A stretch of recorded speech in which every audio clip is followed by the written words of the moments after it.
18 ఏళ్ల ఒక అమ్మాయి కారిడార్లో నిలబడి తన లైఫ్లో ఒక కీలకమైన డెసిషన్ తీసుకోవడానికి రెడీగా ఉంది. తానే కోకో చనల్, ఈ ప్రపంచంలోనే first lady to be as a famous modern fashion designer. నిజానికి తన జీవితంలో చిన్నప్పుడే ఎన్నో కష్టాలను చూసింది. తనకు 12 years ఉన్నప్పుడు వాళ్ళ అమ్మ చనిపోయింది. ఆ తర్వాత వాళ్ళ నాన్న తనను ఒక ఆర్ఫనేజ్లో వదిలేసి చేతులు దుట్టుకున్నాడు. ఇలా ఒక అనాథ స్థాయి నుంచి అసలు కోకో చనల్ ఎలా ఎదిగింది, ఇప్పుడు $60 billion విలువ చేసి ఈ కంపెనీని ఎలా నిర్మించింది, అది 2 ప్రపంచ యుద్ధాలు తట్టుకొని. Let's see the most controversial story of a luxury brand and about the woman behind this Coco Chanel.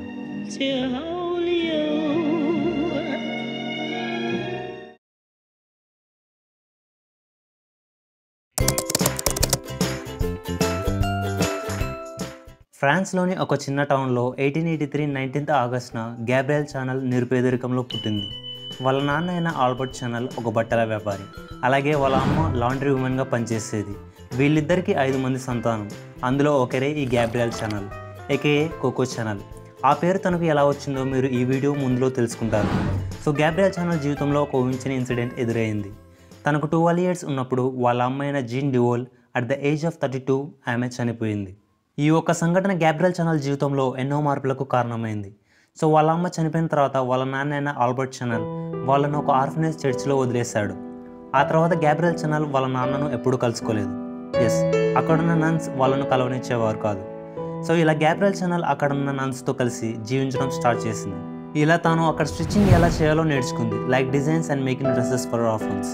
Gabriel చనల్కు ఈ పని చాలా బాగా నచ్చింది. బట్ తనకు తన జీవితం మీద విరక్తి పుట్టడం స్టార్ట్ అయింది. బికాస్ తాను ఎప్పుడు రిచ్గా ఫ్యాన్సీ డ్రెస్సెస్ వేసుకుని రాయల్గా బ్రతకాలి అని కలలు కనేది. బట్ నౌ ఇక్కడ తాను మాత్రం ఒక నన్గా పనిచేస్తుంది. సో తన జీవితంలో ఒక కీలకమైన డెసిషన్ తీసుకోవడానికి తాను రెడీగా ఉంది.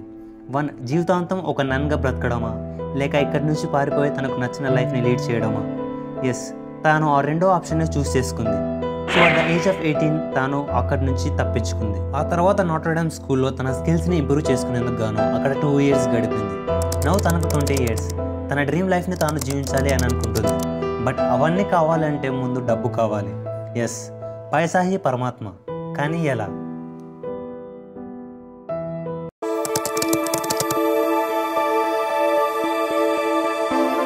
అది 1903, అంటే కరెక్ట్గా తనకు 20 years ఉన్నప్పుడు తాను ఒక టైలర్గా పనిచేయడం స్టార్ట్ చేసింది. తనకు కూడా తెలుసు ఓవర్ నైట్లో ఏది మనం నిర్మించలేమని, దానికి కొంచెం టైం పడుతుందని. ఇలా అక్కడ తన స్టిచ్చింగ్ స్కిల్స్తో ఎన్నో డిజైన్స్తో డ్రెస్సెస్ని తయారు చేసేది. నిజానికి తాను పనిచేసే చోట చాలామంది higher officials and royal families అక్కడికి వచ్చి డ్రెస్సెస్ని తయారు చేయించుకునేవాళ్ళు. సో ఇదే తనకు కలిసి వచ్చింది. తన స్కిల్స్తో వాళ్ళ దృష్టిలో ఒక పేరు సంపాదించుకుంది. ఇలా ఒకరోజు తన అందాన్ని చూసి ఇంప్రెస్ అయ్యి ఒక సోల్జర్ తనను పార్టీకి ఇన్వైట్ చేస్తాడు. అందులో కోకో చనల్ ఒక సాంగ్ని పాడాలి. బట్ అంతమంది లైట్స్ ముందర పాడడానికి తనకు ధైర్యం సరిపోలేదు. నిజానికి తనకు అది ఫస్ట్ టైం ఒక పార్టీకి రావడం, అక్కడ అందరూ ఏం చేస్తారు అనేది చూడడం. బట్ తాను గమనించింది ఏంటి అంటే అక్కడ సరిగ్గా పర్ఫామ్ చేయడానికి రాకున్నా కొందరు వచ్చి పర్ఫామ్ చేయడం చూసి నెక్స్ట్ టైం తాను ఖచ్చితంగా స్టేజ్ మీద తన మ్యూజిక్ పర్ఫార్మెన్స్ ఇవ్వాలి అని ఫిక్స్ అయింది. ఇలా తాను పొద్దున స్ట్రెచింగ్ చేస్తూ రాత్రిలో పార్టీస్లో మ్యూజిక్ పర్ఫార్మెన్సెస్ ఇచ్చేది. కొందరు చెప్పేది ఏంటి అంటే తనను ఇక్కడి నుంచే కోకో చనల్ అని పిలవడం స్టార్ట్ చేశారని, లైక్ పార్టీస్లో తాను కోకో అనే లిరిక్స్ని వాడి పాడడం వల్ల అని. కానీ మరికొందరు మాత్రం కోకో అనేది ఒక ఫ్రెంచ్ వర్డ్, దానికి అర్థం ప్రతి విషయాన్ని దాచే వ్యక్తి అని. లైక్ తాను ఎప్పుడు తన ఐడెంటిటీ తాను ఎక్కడి నుంచి వచ్చిందన్నది ఒక్కొక్కరికి ఒక్కొక్కలా చెప్పేది. కొన్నిసార్లు తనను వాళ్ళ ఆంటీనే పెంచింది అని చెప్పేది. ఇలా కోకో చనల్ పొద్దున ఒక టైలర్ లాగా, అలాగే రాత్రిలో ఒక సింగర్గా జాబ్ చేయడం స్టార్ట్ చేసింది. ఇలా తన పర్ఫార్మెన్స్కి నచ్చి చాలామంది రిచ్ పీపుల్ గిఫ్ట్స్ ఇచ్చేవాళ్ళు. నిజానికి కోకో చనల్ వాళ్ళతో మంచి కనెక్షన్స్ని ఏర్పరచుకుంది. ఇలా ఒకరోజు ఎటెన్ బాల్సన్ అనే రిచ్ ప్లేబాయ్తో తనకు పరిచయం ఏర్పడింది. ఆ తర్వాత వాళ్ళు చాలా కాలం రిలేషన్షిప్లో ఉన్నారు. అప్పటికి బాల్సన్కి పెళ్లి కావడంతో కోకో చనల్ని బాల్సన్ యొక్క ఎఫైర్ లాగా చూసేవారు. బట్ కోకో చనల్ మాత్రం అవన్నీ పట్టించుకునేది కాదు. కొందరు చెప్పేది ఏంటి అంటే అక్కడున్న రాయల్ ఫ్యామిలీస్లో కలవడానికే తాను బాల్సన్తో రిలేషన్లో ఉన్నట్లు అనేవారు, లైక్ తన సొంత స్వలాభం కోసం. అఫ్కోర్స్ అది కూడా రీజన్ కావచ్చు. ఇలా బాల్సన్ తనకు ఎన్నో గిఫ్ట్స్, జ్యువెలరీస్, ఎక్స్పెన్సివ్ డ్రెస్సెస్ ఇచ్చేవాడు. బట్ కొద్ది కాలం తర్వాత కోకో చనల్ తాను తెచ్చే గిఫ్ట్స్ని తీసుకోవడం ఆపేసింది. ఇలా బాల్సన్ కోకో చనల్కి నేనంటే ఇష్టం లేదేమో అని అనుకున్నాడు. బట్ ద రియల్ రీజన్ ఏంటి అంటే తనకు ఆ ఫ్యాషన్ డ్రెస్సెస్, ఆ గార్మెంట్స్ నచ్చడం లేదు. బికాస్ అవన్నీ కేవలం మగవాళ్ళే తయారు చేస్తారు, అందుకే తనకు అవి నచ్చడం లేదు. ఎగ్జాంపుల్ లైక్ ఆ టైట్ గౌన్ డ్రెస్సెస్, అవి డెకరేషన్కి మాత్రమే పనికొస్తాయి. రియల్ లైఫ్లో అవి చాలా ఇబ్బందిగా ఉంటాయి. సో వీటన్నింటిని చూసిన కోకో చనల్ తనకు నచ్చిన విధంగా తన డ్రెస్సెస్ని తానే తయారు చేసుకుని వేసుకునేది. అలా తను ఒక మెన్ లాగా డ్రెస్సెస్ని వేసుకునేది. సో తన పాయింట్ ఆఫ్ వ్యూలో ఫ్యాషన్ అనేది కంఫర్ట్ నుంచి వస్తుంది. అలా ఆ టైట్ డ్రెస్సెస్లో అండ్ వాటిని వేసుకోవడంలో తనకు ఆ ఫ్యాషన్ కనబడలేదు. ఇలా ప్రతి ఒక్కరు కోకో ఛానల్ వైపు అండ్ తాను వేసుకునే డ్రెస్సెస్ వైపు చూసేవాళ్ళు. బట్ తాను మాత్రం ఇంకొన్ని డిజైన్స్ మీద వర్క్ చేయడం స్టార్ట్ చేసింది. బాల్సన్ తనకు తన హౌస్లో ఒక రూమ్ని ఏర్పాటు చేశాడు, ఇలా తన హాబీస్ మీద తాను బాగా వర్క్ చేయొచ్చు అని. బట్ బాల్సన్ దాన్ని హాబీ అనుకున్నాడు. బట్ కోకో ఛానల్ మాత్రం అది ఒక బిజినెస్ ఆపర్చునిటీ అని అనుకుంది. సో తన ఐడియా మీద ఇన్వెస్ట్ చేయడానికి ఇప్పుడు తనకు ఇన్వెస్టర్ కావాలి.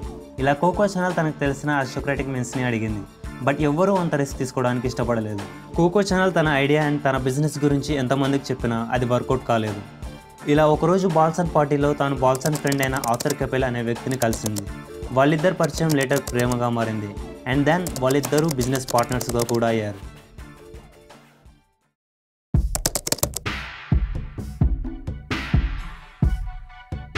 ఆర్థర్ కెపెల్తో కలిసిన తర్వాత కోకో ఛానల్ బాల్సన్తో తన రిలేషన్షిప్ని పూర్తిగా తెంచేసింది. వీళ్ళిద్దరు ప్యారిస్కి షిఫ్ట్ అయ్యారు.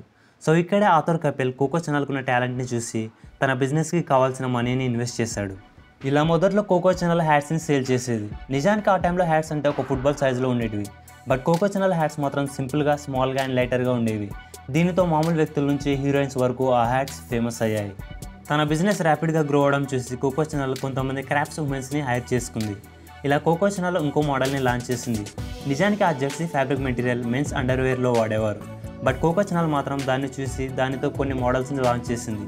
నిజానికి ఆ weird looking T-shirt type models చాలా పెద్ద సక్సెస్ అయ్యాయి. ఫస్ట్ టైం ఫ్రాన్స్లోని ఆడవాళ్ళు కంఫర్ట్ అయిన ఫ్యాషన్ డ్రెస్సెస్ని వేసుకోవడం స్టార్ట్ చేశారు. ఇలా తన బ్రాండ్ని ఇంకా పాపులర్ చేయాలని అనుకుంది కోకో ఛానల్. సో తన మెయిన్ మోటివ్ ఒక్కటే, ఎంత వీలుంటే అంత ఫాస్ట్గా తాను రిచ్ అవ్వాలి అని. ఇలా తను రిచ్ పీపుల్ని టార్గెట్ చేయాలి అని డిసైడ్ అయింది. బికాస్ ఈ ప్రపంచంలో వాళ్ళగా ఫ్యాషన్ అని చెప్పి వాళ్ళ తెలివిని అసలు ఉపయోగించుకోకుండా కోట్లు పెట్టి పిచ్చి వస్తువులను సైతం కొనేది. సో ఇలా ప్యారిస్లో ఎక్కువ రిచ్ పీపుల్ ఉండే ప్లేసెస్ని చూసింది. అందులో తనకు కనబడిన ప్లేసే డూవిల్. ఇక్కడ ఎక్కువ శాతం రిచ్ పీపుల్స్ వెకేషన్స్ కోసం వస్తారు. ఇలా కోకో ఛానల్ కెపెల్తో కలిసి అక్కడ వెకేషన్ కోసం అని వెళ్ళారు. బట్ కెపెల్కి అదొక రొమాంటిక్ డేట్. బట్ కోకో ఛానల్కి మాత్రం ఆ ట్రిప్ ఒక స్ట్రాటజీ. కరెక్ట్ స్పాట్లో తన షాప్ని పెట్టడానికి అండ్ ఎక్కడ పెడితే తన బిజినెస్ బాగా గ్రో అవుతుందో తెలుసుకోవడానికి వచ్చిన ట్రిప్పే అది. సో ఫైనల్లీ 1913 ఆ అరిస్టోక్రాటిక్ ఏరియాలో పర్ఫెక్ట్ లొకేషన్లో కోకో ఛానల్ తన షాప్ని ఓపెన్ చేసింది. సో ఇవన్నీ బాగానే ఉన్నాయి, కానీ కాలం ప్రతి ఒక్కరికి ఒక సవాల్ వేస్తూనే ఉంటుంది. అదే 1914 world war 1. So Coco Chanel ఆ వార్ క్రైసిస్ నుంచి ఎలా తట్టుకుందో అండ్ అలాగే ఆ వార్ని ఎలా యూటిలైజ్ చేసుకుందో అన్నది మీరు నెక్స్ట్ చాప్టర్లో చూస్తారు.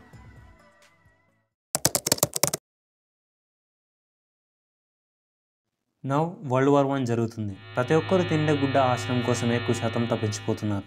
ఒకవైపు వాళ్ళ బట్టలు యుద్ధంలో ఉంటే ఇంకోవైపు వాళ్ళ భార్యల ఫ్యాక్టరీలో పనిచేయాల్సి వచ్చేది. సో ఎవరు ఫ్యాషన్ డ్రెస్సెస్ వేసుకోవడానికి ఇష్టపడేవారు కాదు. ఆ సిచ్యువేషన్లో వాళ్ళ ప్రాణాలు ఉంటే చాలు అని అనుకునేవారు. ఇలా ఆ టైంలో ఉమెన్స్ వాళ్ళ పిల్లల కోసం వాళ్ళ భర్తలు చేసే ప్రతి పనిని చేయాల్సి వచ్చేది. సో ఇలా కోకో ఛానల్ ఇక్కడే ఒక ఆపర్చునిటీని కనుగొంది. నిజానికి అది ఏంటి అంటే ఆ సిచ్యువేషన్లో వాళ్ళకు ఫ్యాషన్ కాదు, వాళ్ళకు కంఫర్ట్తో కూడిన డైలీ డ్రెస్సెస్ కావాలి అని. సో వాటితో వాళ్ళు ఇంకా కంఫర్ట్గా పని చేయొచ్చు అని. సో ఇలా కోకో ఛానల్ తన క్లాసిక్ మోడల్ డిజైన్స్ని కొద్దిగా మార్చి డైలీ లైఫ్లో యూస్ అయ్యే విధంగా రెడీ చేసింది. వాట్ హ్యాపెండ్, అవి చాలా పెద్ద హిట్ అయ్యాయి. ప్రతి ఒక్కరూ వార్ వల్ల సఫర్ అవుతుంటే తాను మాత్రం ఆ వార్లోనూ తన బిజినెస్ గ్రో చేసింది. అది రియల్ బిజినెస్ మైండ్ సెట్ అంటే. కోకో ఛానల్ అంటుంది, సరిగ్గా చూస్తే ప్రతి ఒక్క సవాలు అలాగే ప్రతి ఒక్క అడ్డంకి ఒక ఆపర్చునిటీ అని. జీవితం మనల్ని పడేలా చేస్తుంది, అదే జీవితం మనకు పడినా లేవచ్చు అనే గొప్ప పాఠాన్ని కూడా నేర్పిస్తుంది. సో ఇక్కడ తేడా మన ఆలోచనలోనే ఉంటుంది. సో కోకో ఛానల్ జీవితంలో తన ప్రొఫెషనల్ లైఫ్ చాలా బాగా నడుస్తుంది, కానీ తన పర్సనల్ లైఫ్ మాత్రం అంత సాఫీగా లేదు.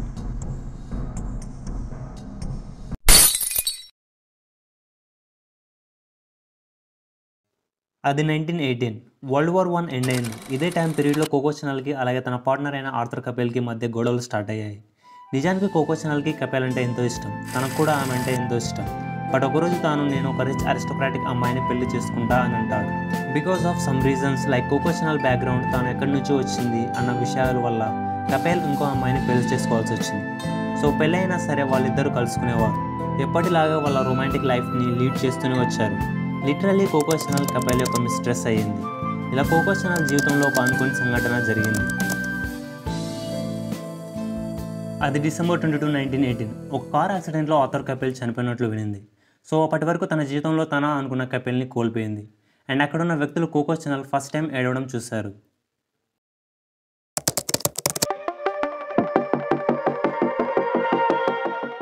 ఆర్థర్ కెపెల్ చనిపోయిన తర్వాత కోకో ఛానల్ చాలా డిప్రెస్ అయింది. ఆ తర్వాత తనని మర్చిపోవడానికి తన బిజినెస్ మీద ఫోకస్ చేయడం స్టార్ట్ చేసింది.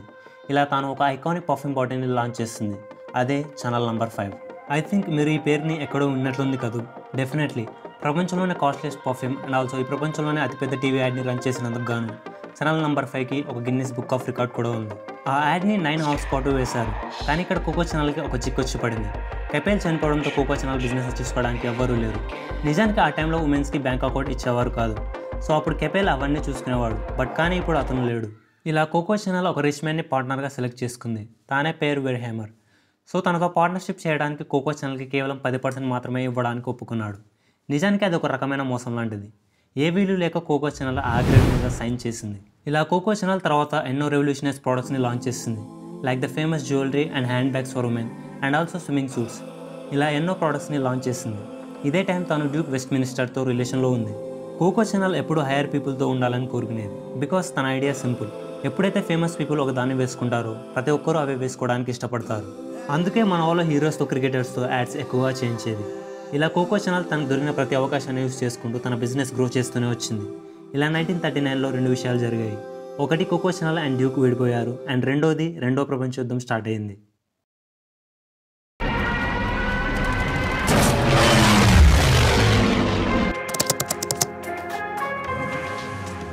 ఇప్పుడు వరల్డ్ వార్ 2 వల్ల మొత్తం బిజినెస్ షాప్స్ అన్నీ మూతపడ్డాయి. ఇలా 1940లో ప్యారిస్కి నాజీ ఆర్మీ వచ్చింది. అక్కడ ఉన్న అన్ని బిజినెస్ షాప్స్ని, బిల్డింగ్స్లని మొత్తాన్ని నాజీ ఆర్మీ డిస్ట్రాయ్ చేసింది. బట్ కోకో ఛానల్ బిజినెస్ షాప్స్ని మాత్రం ఏమీ చేయలేదు. ఇది తెలుసుకోవాలంటే మనం కొద్దిగా వెనక్కి వెళ్ళాలి.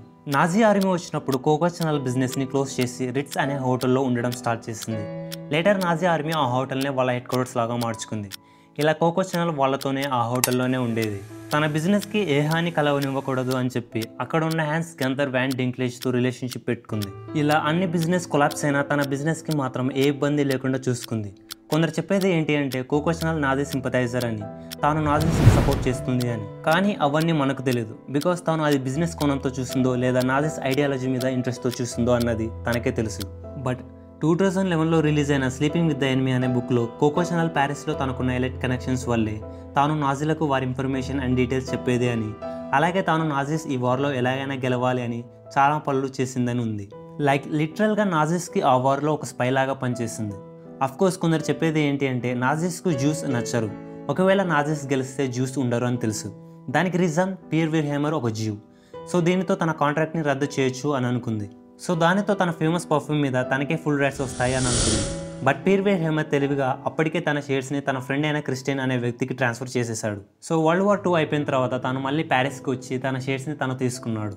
ఇలా వరల్డ్ వార్ 2లో జర్మనీ ఓడిపోయింది.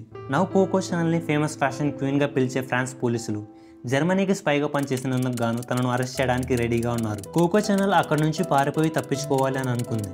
బట్ కానీ తాను దొరికిపోయింది అండ్ పోలీసులు తనను అరెస్ట్ చేశారు.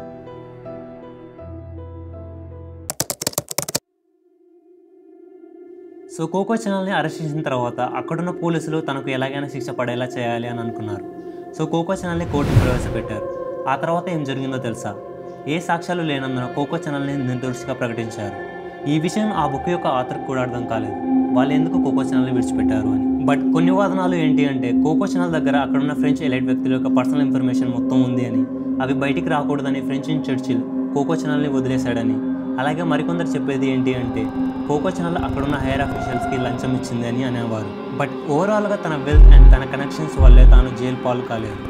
కానీ ఆ తర్వాత ఫ్రాన్స్లోని ప్రతి ఒక్కరు కోకో ఛానల్ని హేట్ చేయడం స్టార్ట్ చేశారు. కారణం తాను హిట్లర్కి హెల్ప్ చేసింది అని.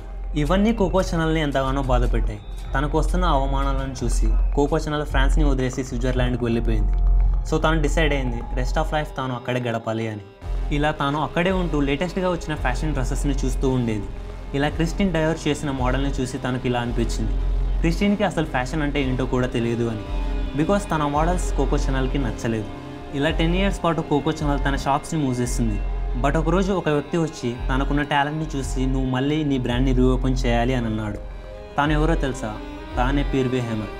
ఎస్, నిజానికి వెర్హేమర్కి పర్ఫ్యూమ్ దానిలోనే స్టేక్ ఉంది, ఫ్యాషన్ దానిలో కాదు. బట్ కొందరు ఇది నిజం కాదు అని అంటారు. సో ఇలా కోకో ఛానల్ తన షాప్స్ని, తన బ్రాండ్ని 1954లో తనకు 71 years ఉన్నప్పుడు మళ్ళీ రీఓపెన్ చేసింది.